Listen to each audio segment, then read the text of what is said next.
এর মধ্যে অনেকেরই এই প্রশ্নটা ছিল যে এখন যখন ভলাটিলিটি এত বেশি, আমরা যে কলগুলো দিচ্ছি সেগুলো স্টপ লস কোথায় রাখবো?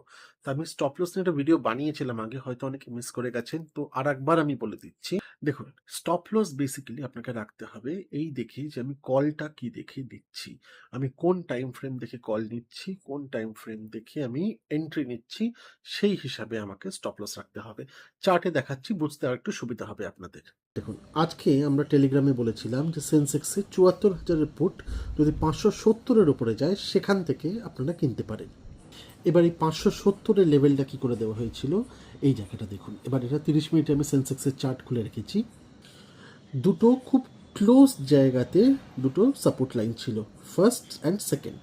আমরা প্রথমে এক্সপেক্ট করেছিলাম যদি ওপেনিং রেঞ্জের ওপরে যায় তাহলে এই জায়গাটা একটা খালি জায়গা আছে, যার জন্য আমরা ভেবেছিলাম যে এর ওপরে গেলে একটা কল নেওয়া যেতে পারে, যেটা অ্যাক্টিভেট করেনি। তারপরে যখন এই নিচের সাপোর্টটা, সেকেন্ড সাপোর্টটাকে ব্রেক করছে মার্কেট, আমি সেখান থেকে দিয়েছিলাম পুটটা।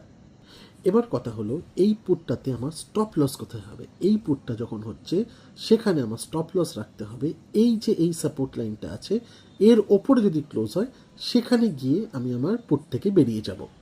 মানে আজকের আমার যা সেট আপ ছিল সেখানে আমি কি দেখছি যে আমার প্রথমে এর ওপরে গেলে কল হতো, যখন দেখছি আমার কল হচ্ছে না, এই জায়গাটাকে ব্রেক করছে, তাহলে ডেফিনেটলি এই ব্রেক করে দেখুন রিটেস্ট নিয়েছে, নিয়ে আরেকবার ফল করেছে। এইবার প্রবলেমটা কি, এখানে যদি আমি রিটেস্ট নিয়ে ফল করছে যখন, মানে ব্রেকআউটের ওয়েট করতাম, ব্রেকআউটের পর কিন্তু আর সেই রিস্ক রিওয়ার্ড পাওয়া যাচ্ছে না।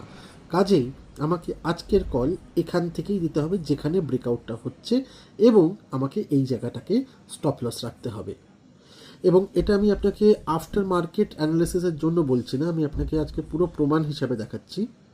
যে লজিকে ফ্রিতে আজকে দেওয়া হয়েছিল যে সেন্সেক্সের ৭৪,০০০-এর পুট, ঠিক সেই লজিকে আমরা প্রিমিয়ামে দিয়েছিলাম সেন্সেক্সের ৭৩,০০০-এর পুট ৩৬০-এর ওপরে, ৬০ পয়েন্টের স্টপ লস, এই ছিল টার্গেট। আমি সেন্সেক্সের অপশনের চার্ট করে নিয়েছি। এবার আপনি দেখুন, ঠিক যেখান থেকে আপনাকে ফিউচার ব্রেকআউট দেখাচ্ছিলাম, এই হলো আমার ৩৬০-এর লেভেল যেখান থেকে আমি এন্ট্রি দিয়েছি। যেখানে আপনাকে ফিউচার্সে আমার যেখানে স্টপ লস হওয়ার জায়গা, ঠিক এই জায়গাটা যেটা ছিল ৩০০ লেভেল।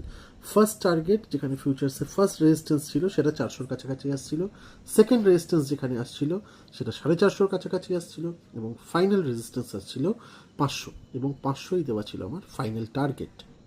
তাহলে দেখুন, ৩৬০ থেকে এন্ট্রি ছিল, ৩০০-তে ছিল স্টপ লস, ৬০ পয়েন্টের স্টপ লস। সেখান থেকে আমি প্রায় ১৫০ পয়েন্টের মতন মুভটা ক্যাপচার করতে পেরেছি প্রিমিয়ামে, যেহেতু আমি টার্গেট আমার ওইভাবে সেট করতে পেরেছি।